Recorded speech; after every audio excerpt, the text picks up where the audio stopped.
Okay, good morning, everyone. I want to welcome you to our Microsoft Excel Tips and Tricks webinar. I'm Melanie Santos-Stefano, Director of Marketing and Public Relations for Solution Systems. Today we have both customers of ours and others attending this webinar, so just a bit about Solution Systems before we begin. We're in Rolling Meadows. We have been in business for 35 years, providing software and IT infrastructure services to manufacturers, distributors, and service companies in the Chicago area, as well as Indiana, Wisconsin, and the near-around Midwest. We are a Microsoft partner. We sell, implement, and support ERP software called Microsoft Dynamics, NAV. That is a business accounting software that is geared toward manufacturers and distributors in addition to service companies. We also sell, implement, and support CRM and outsource IT services for our customers, as well as provide website design and development. We are very fortunate to have Tara Grant with us here today from Jet Report. She will be conducting this training, Microsoft Excel Tips and Tricks. Tara is the Director of Worldwide Sales at Jet Report, which is a partner of Solution Systems, who provides additional and targeted solutions for software to meet the unique needs of our ERP customers. And I will pass it over to Tara to let her tell you more about that.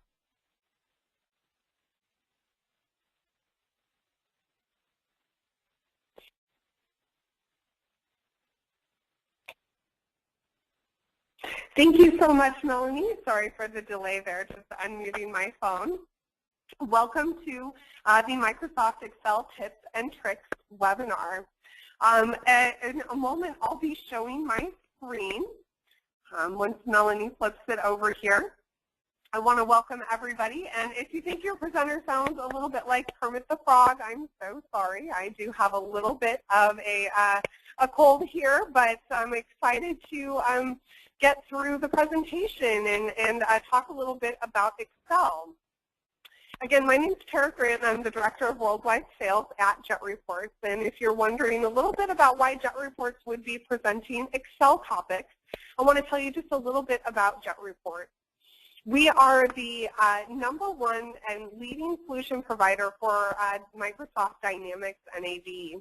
We have over 70,000 users worldwide. Obviously, that got replaced with the symbol there. And what we do is we provide an Excel reporting add-on for Dynamics.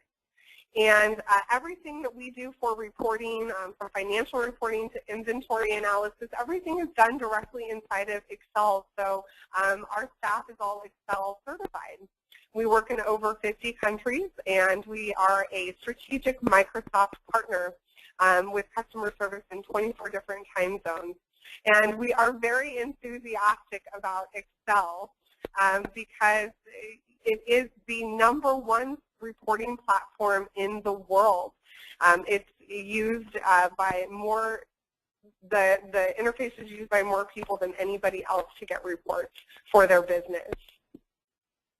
So what I want to do is just go through a few tips and tricks for Excel, just things that you can start using today. Some of them might be reviews for you, some of them may be new, but we're going to cover 4 different topics in Excel.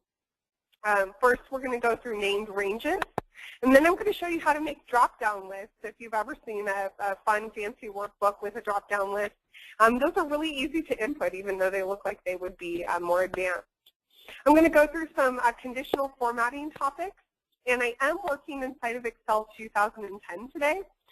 So if you are using a previous version, I'll kind of mention if there's something that there's a little discrepancy, because there are some functionality that is specific to 2010. And then I'm going to go through if statements as well. So these are kind of the 4 little Excel tips. Like I said, some might be a review for you, and some are hopefully new, and you can start using them today in your workbook. All right, so without much more ado, let's go ahead and get started. And let's start by covering named ranges. Named ranges, if you're wondering what they are, they're a way to name a single or a group of cells inside of Excel. And you might be wondering, well, what's the benefit of that? Why would I want to name a cell? The cell already has the contents, right? The number or the text that you've entered into the cell. But what it does is it allows you to create workbooks faster, and it also makes formulas really easy to read. So if you're collaborating a workbook with another coworker or internally, and they're wondering how you calculated something, if you use named ranges, it's a lot easier to read those formulas versus just reading cell references like A4 times J16, right? What does that really mean? So what I'm going to do is I'm going to use an example. We're going to apply some named ranges here. And I'm going to use cookies. So let's just say we're selling cookies. I mean, who doesn't love cookies, right? So let's talk about cookies for a minute. What I have here is a workbook where I'm trying to analyze the number of cookies that I've sold. I know what my cookie price is, and I know what my cookie cost is to make each cookie. And I have different cookie varieties, a chocolate chip, a peanut butter, oatmeal, molasses, sugar cookies. Sorry if you're getting hungry. So what I want to do is I want to use named ranges to apply some formulas in this little chart here. Now, in order to apply a name to a cell, what you want to do is just simply have your cursor in that cell and then go to the name box on your main formula bar here. Now, I have my cursor in the cell, and this is currently cell G7. So what I want to do is name this unit price. So I'm going to name it unit underscore price.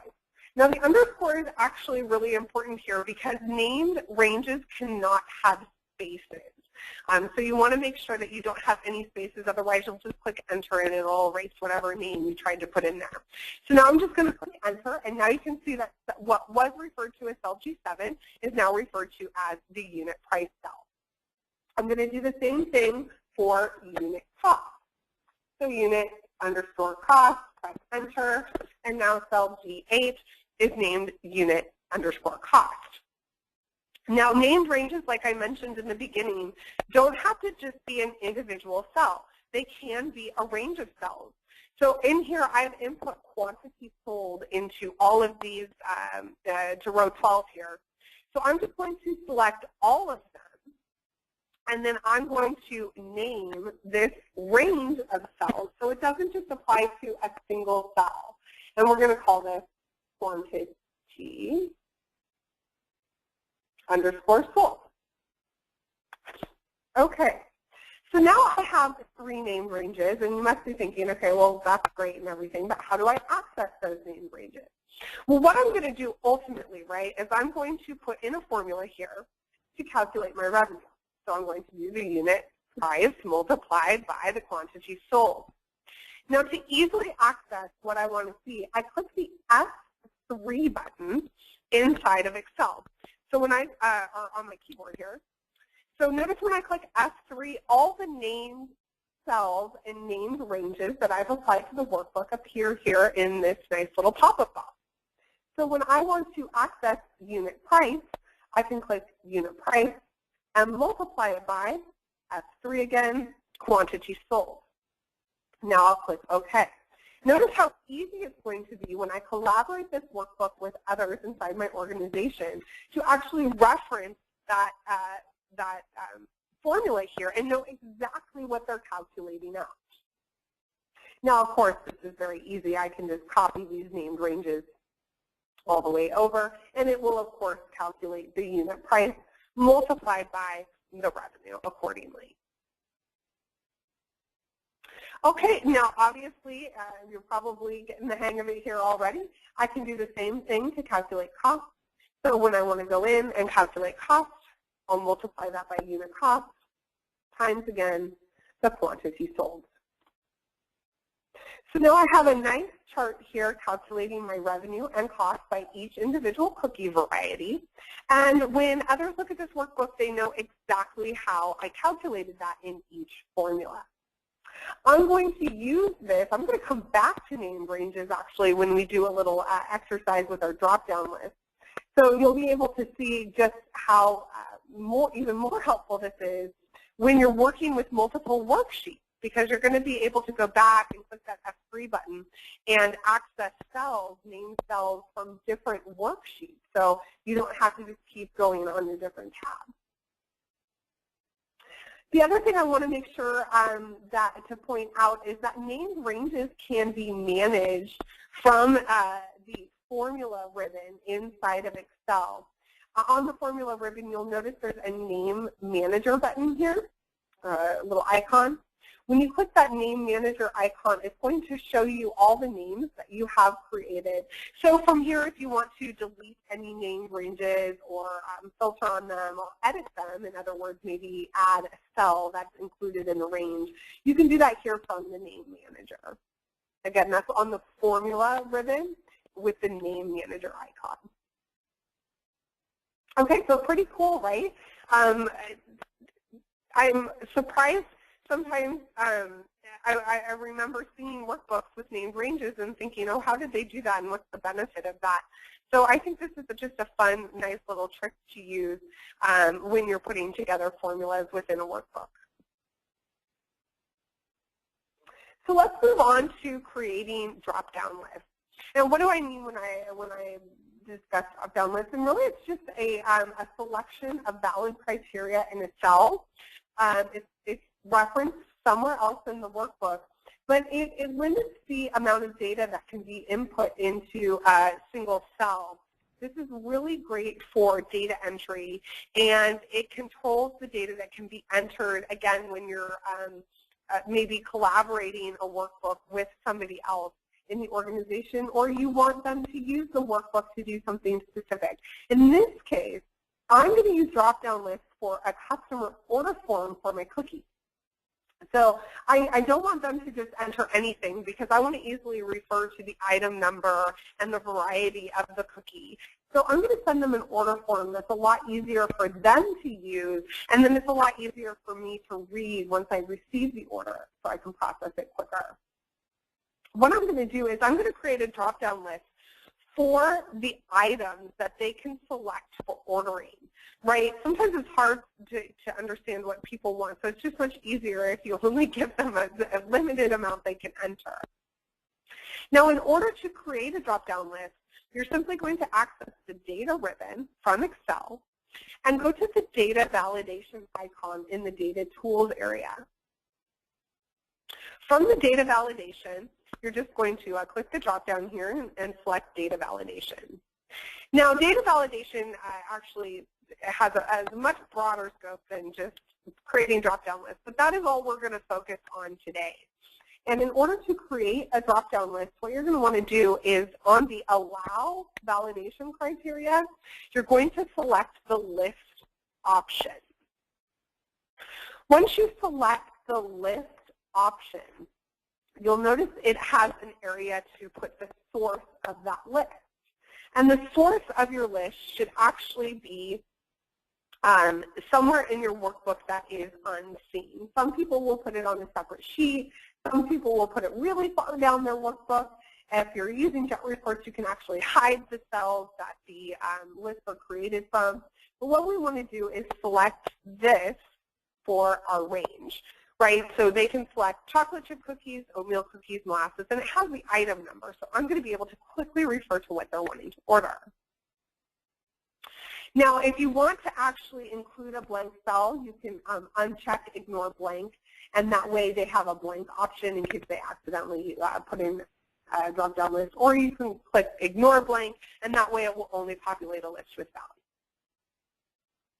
When I click OK, what you'll notice here now is in this item option for the order form, I now have the ability to select from the drop-down list. Again, which was just simply created by going to the Data tab, clicking on the Data Validation, selecting the List option, and then pointing it to the source of where I typed in the cells I want them to select. Data validation rules can also be copied down from cell to cell, so I'm just going to copy this down. So now my entire workbook contains the, in the item column, of course, where I can drop down and select the item. Now here's a really great part too about using named ranges. That's right, I'm going back to the first trick that we covered. In order to enter the price for the cookie, notice I can click F3, and that unit price is accessible here. So I can actually enter that directly on my workbook without having to go back and forth between tabs. That is, again, another great benefit of named ranges.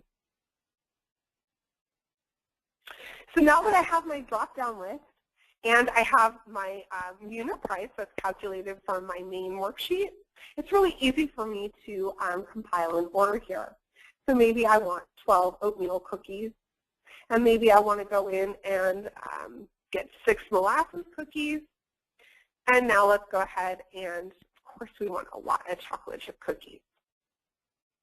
So notice how quickly and easily I can put input data when you use a drop-down list to just really filter down to a select amount of information that they can choose. All right, let's go ahead and move on to conditional formatting.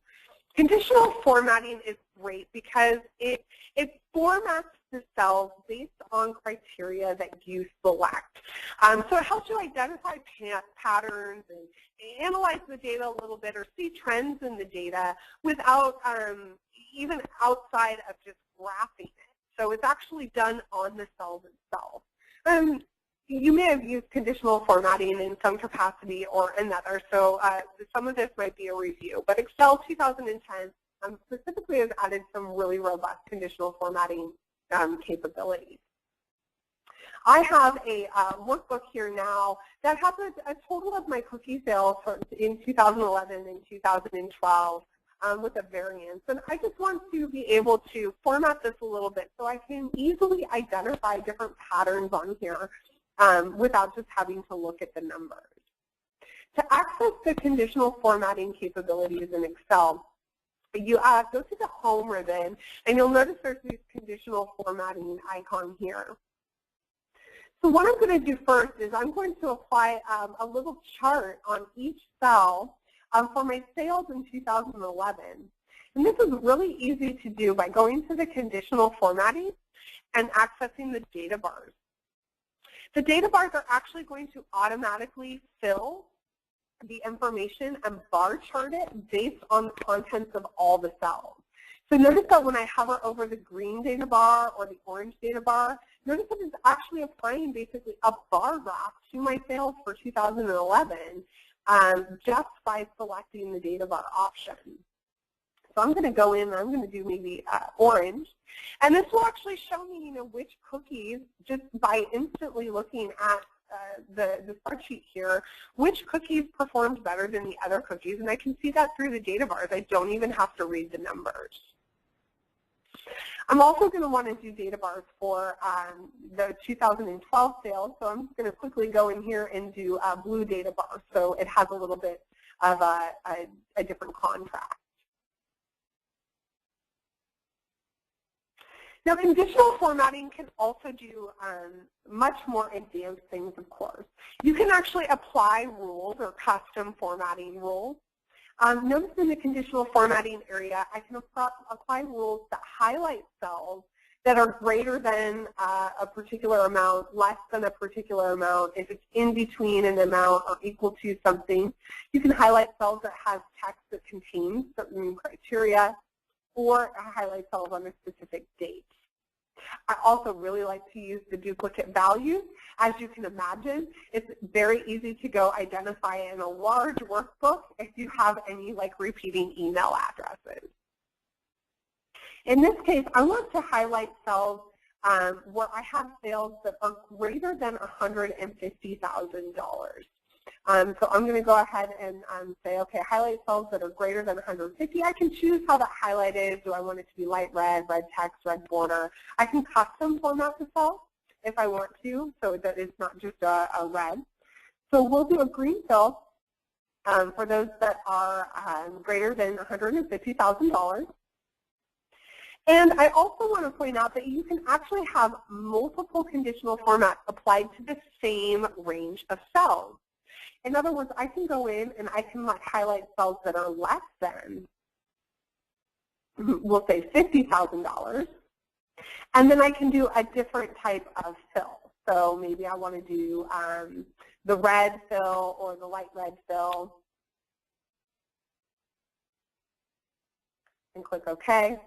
And now notice that any sales that are less than $50,000 are also highlighted. So it gives you the ability to apply multiple conditional formats, again, to the same range of cells. 2010 also has something called icon sets. These are really great because they'll show you the direction that your sales are going, or whatever number you're looking at, your financial statement. And then we'll even do like these bidirectional arrows. Will show you if it's going up, if it's mediocre going towards up, or if it's going down, almost down. So you can apply these arrow icons to show you where like the variances are heading. So it gives you a great set of visual capabilities on your worksheet. I really like to use conditional formats. I think they're extremely impressive. Let's just go ahead and explore some of the conditional formats. Again, one of the nice thing is top to bottom rules. Do you want to see your top 10 items, your top 10% of items? How about your bottom 10 or bottom 10% or above average or below average? Again, just by clicking on these buttons, it's going to show you exactly where your top 10% is. Here it highlighted with a red outline, and it made the number red because it's in my top 10%.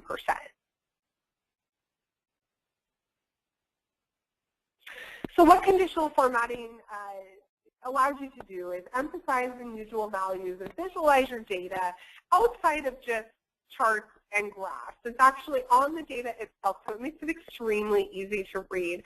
So I've obviously put a lot of conditional formatting on here, but I can quickly and easily compare my sales year over year and see exactly where they're headed in which direction, and so I can just quickly hone in on particular items.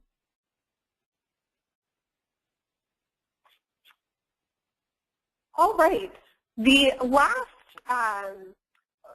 one that I would like to cover is if statements. Now, if statements are, again, I think they seem intimidating, and once I figured out how to use an if statement, I felt so silly for feeling that way because they are extremely easy to use and they're extremely useful. I'm not going to get into advanced if statements today. You can embed if statements within if statements, and they can, you can get into VLOOKUPs and everything like that. But what we're going to do is just cover the basics of if statements and what they are. And really, what an if statement allows you to do is check to see if something is true or false based on a condition that you apply. So it allows you to instantly see the status or condition of multiple values at once without having to manually calculate out each one. So it's basically a rule within your workbook.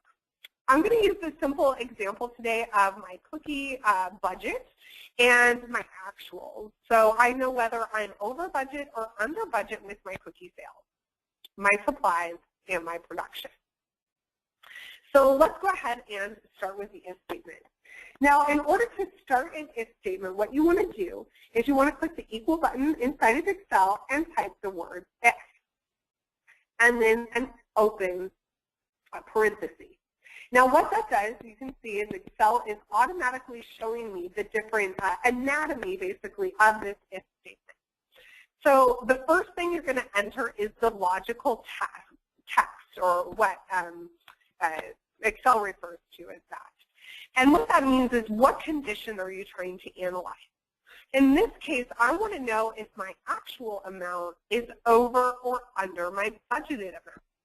So what I'm going to say is the actual greater than the budget or less than the budget? So if the actual is greater than the budget, that is my condition. So I'm saying, okay, Excel, you check to see if the actual amount is greater than the budgeted amount. If the actual amount is greater, that means I'm over budget, right? So in order to do that, I just click a comma, And then I'm going to say, what do I want the cell to contain if it's over budget? In this case, I want it to actually say, so I'm going to put in quotes, over budget, end quote. Okay, now what do I want to do if the actual amount is under budget? Well, I want it to say under budget.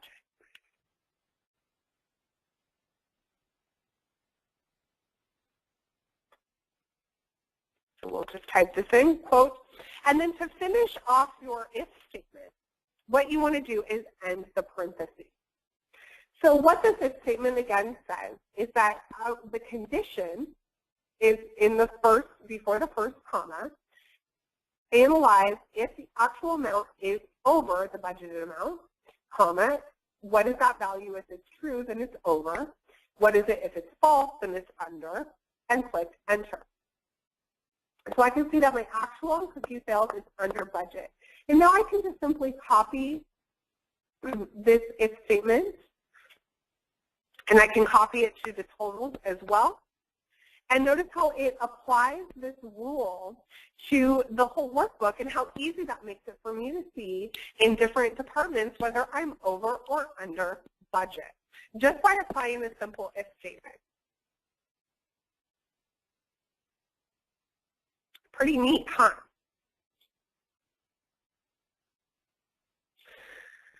Okay, so we've covered named ranges, we've covered drop-down lists, we've covered conditional formatting along with if statements. So that's, some nice little tips that you can begin using in your workbooks right away.